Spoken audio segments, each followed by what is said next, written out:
Selamat pagi teman-teman. Di sini saya akan sedikit sharing mengenai materi bagaimana sih kita bisa belajar input-output menggunakan script based for loop dalam Linux Ubuntu. Sebelum kita melakukan praktik, di sini saya akan memberikan contoh dasar-dasarnya saja dan untuk input-outputnya.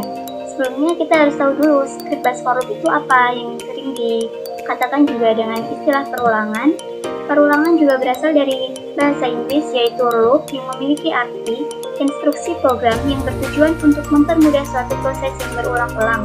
Kemudian, ada pun macam-macam perulangan. Yang pertama adalah for, while, do while, dan for each. Kemudian, ada juga jenis dari perulangan dalam pemrograman. Ada dua jenis perulangan dalam pemrograman. Yang pertama adalah counted loop, dan yang kedua adalah uncounted loop. Counted loop adalah perulangan yang sudah jelas banyak perulangannya, sedangkan uncounted loop tidak pasti berapa kali dia akan mengulang. Kemudian, yang termasuk dalam kategori counted loop adalah for dan for each. Kemudian, yang termasuk dalam kategori uncounted loop adalah while, do, dan while. Kemudian, berikut adalah contoh for versus while. Sebagai contoh di sini, for menjelaskan bahwa termasuk dalam kategori counted loop perulangan yang sudah jelas banyak perulangannya, yaitu push up 10 kali. Sedangkan yang while, push up sampai bosan itu termasuk tidak pasti berapa kali dia akan mengulang.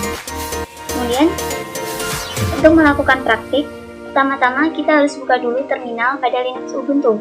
Kemudian kita ketikkan nama file yang kita inginkan. Sebagai contoh di sini, apabila kita akan mengetikkan suatu nama file dalam script bash, kita harus sertakan .sh, yaitu identitas sebagai script bash.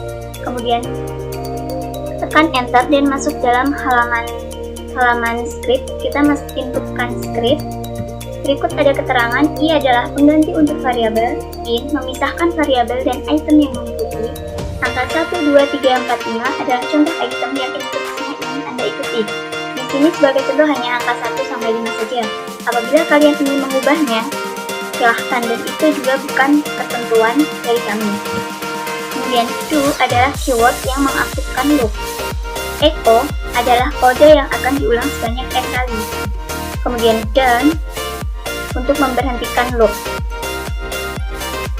Setelah kita selesai menginputkan script, untuk menyimpan script tersebut, kita dapat menggunakan tombol ctrl+o, kemudian enter, dan untuk keluar dari halaman script, kita dapat menggunakan tombol ctrl+x.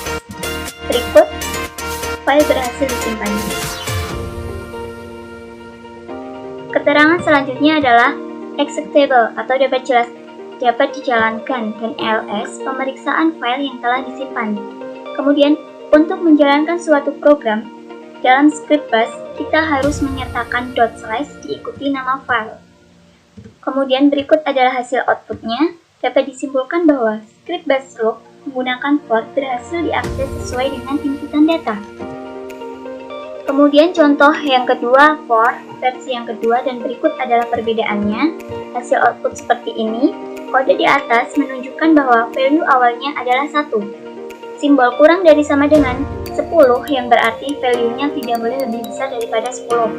Dan simbol plus menunjukkan bahwa increment-nya adalah 1. Loop akan diulang satu persatu mulai dari awal. Kemudian, contoh untuk input-output. Berikut adalah nama file. Keterangan masih sama seperti materi yang sebelumnya, dan berikut adalah menginputkan script, menjalankan program, bagaimana hasil outputnya seperti ini. Adapun keterangan mengatakan statement read digunakan untuk membaca atau menerima masukan dari input standar. Kemudian, yang kedua adalah input login. Kita masukkan script, kemudian menjalankan program, dan hasil outputnya adalah seperti ini. Prompt memungkinkan kita membuat prompt sebagai informasi pengisian. Silent membuat input yang dimasukkan tidak di-echo ke layar.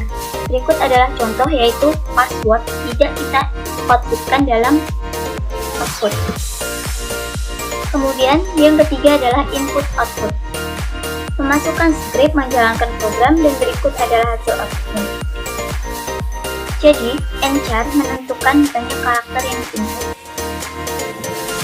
Dapat diambil kesimpulan dari materi sebelumnya dan praktek yang kita lakukan Pemrograman bash shell atau bash scripting adalah kegiatan menyusun atau mengelompokkan beberapa perintah shell dengan tujuan agar dapat menyelesaikan tugas tertentu sesuai tujuannya. Yang kedua adalah script Linux dapat memudahkan pekerjaan yang dapat menjalankan beberapa perintah sekaligus secara otomatis dan terprogram. Yang ketiga, untuk membuat nama file bash harus disertakan dengan .sh sebagai identitas script bash. Yang selanjutnya adalah untuk memeriksa apakah file sudah tersimpan, maka menggunakan ls, tekan enter, dan executable berfungsi sebagai menjalankan file yang telah disimpan. Untuk menjalankan hasil output dari input data, maka menggunakan .flash dan diikuti nama file. Bash for loop merupakan statement iterasi yang berarti kode tersebut dapat dijalankan berulang-ulang. Kemudian sintaks for loop paling sederhana adalah mengulang kemunculan serangkaian variabel. Untuk input-output merupakan hal yang mendasar dari kerja komputer karena kapasitas inilah yang membuat komputer begitu berdaya guna. Nah, berikut materi yang dapat saya sampaikan. Selamat mencoba dan semoga bermanfaat.